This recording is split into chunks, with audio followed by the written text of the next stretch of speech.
जुन्नरचे अपक्ष आमदार शरद सोनवणे आपल्याबरोबर आहेत. शरद दादा, प्रथम अभिनंदन तुमचं. कसा हा सगळा विजय होतात? तिरंगी चौरंगी लढत आहे. खरं तर चौरंगी पंचरंगी लढत होती, पण ही लढत सर्वसामान्य जनतेने हातामध्ये घेतली होती. कारण अन्याय झाला होता. एकतर विद्यमान आमदारांपेक्षा माझं काम अतिशय चांगलं होतं. विद्यमान आमदार जे आहे त्याची तिकीट आमची युतीमध्ये अचानक माझी ब्लॉक झाली, ती राष्ट्रवादीला गेली.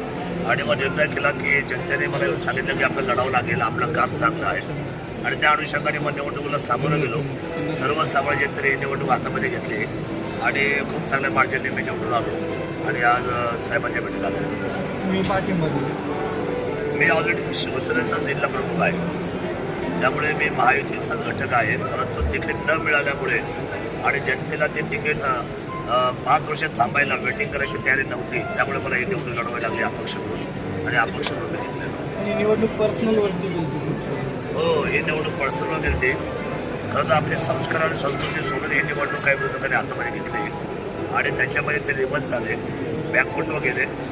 शिवनेरी म्हटल्यानंतर छत्रपती शिवरायांचा जन्म आहे, तिथे संस्काराचा गाभा आहे, तिथे चुकीच्या गोष्टीला धारा नाही आणि चुकीच्या गोष्टी करणाऱ्यांना लोक माफसुद्धा करत नाही.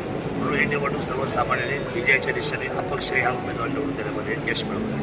पुणे जिल्ह्यात कुठंच काँग्रेस नाही, पुणे जिल्ह्यामध्ये काँग्रेस राहिली नाही. याचा अर्थ असा आहे, काँग्रेस आणि जे लोक आहेत समजा ते सहानुभूतीवर निवडणूक लढत होते. ते जनतेमध्ये त्यांचा एकही कार्यकर्ता काम करता दिसत नव्हता.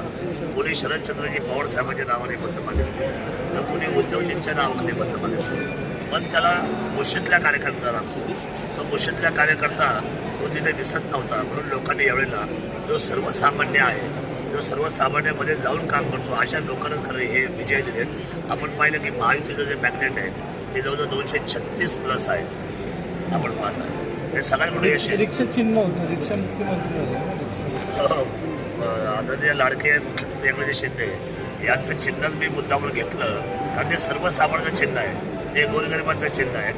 कोणी हाक मारायची आणि रिक्षा म्हणायचं, त्या पद्धतीने मी हाक मारले प्रत्येक मतदारांना आणि त्या रिक्षा या चिन्हावर मला सुस्पष्ट यश संपादन झालं. साहेबांनी काही शब्द दिला, मंत्रीपद हेलिकॉप्टर पाठवले तुम्हाला? नाही, बघा, आपण अतिशय चांगला मुद्दा घेतला आहे.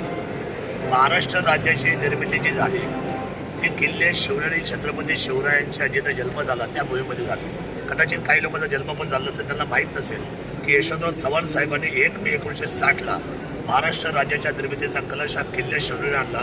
पहिली कॅबिनेट तिथंच झाली, मंत्रिमंडळाची स्थापना पण तिथंच झाली. तिथे आता प्रोटोकॉलप्रमाणे जो काही सरकारने जो मध्यंतरी हे काढला, JR काढला, त्याच्यामध्ये तारीख वाईज 19 फेब्रुवारी ही शिवजयंती म्हणून डिक्लेअर केली, अख्ख्या जगाला कळावी म्हणून. या शिवजयंतीला सुद्धा महाराष्ट्राच्या मुख्यमंत्र्यांना यावंच लागतं. जर महाराष्ट्राच्या मुख्यमंत्र्यांना शिवजयंतीला यावं लागतं, महाराष्ट्राच्या निर्मितीचा जर सुवर्ण कलश जर शिवनेरीला आणला आहे, मग आत्तापर्यंत एवढ्या 75 वर्षामध्ये एकदाही शिवनेरीला मंत्रिपद का दिलं गेलं? हा फार अस्मितेचा विषय शिवनेरीचा, हा शिवभक्तांचा जिव्हाळ्याचा विषय. आज 13 कोटी जनता महाराष्ट्राची विचारते. सरकार येतात आणि सरकार जातात, आणि सरकार येतात आणि सरकार जातात. त्याचबरोबर आपला एक शब्द होता की घेऊ छत्रपती शिवरायांचा आशीर्वाद आणि आपण महायुतीचं करूया सरकार. जर छत्रपती शिवरायांचा जर आपल्याला आशीर्वाद लागलाच आहे वेळोवेळी, तो तर ज्या छत्रपती शिवरायांच्या भूमीला आता हक्क मागायचा अधिकार आलेला आहे. त्यामुळे मंत्रिपद मिळालंच पाहिजे शिवनेरीला.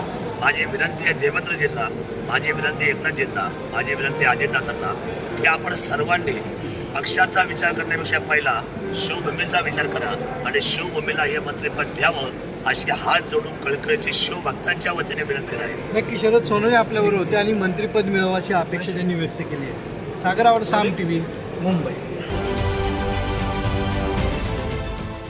देश विदेशातील प्रत्येक घडामोडींचे लाईव्ह अपडेट मिळवण्यासाठी आता साम टीव्हीच्या सर्व सोशल मीडिया प्लॅटफॉर्मला लाईक, फॉलो आणि सबस्क्राईब करा.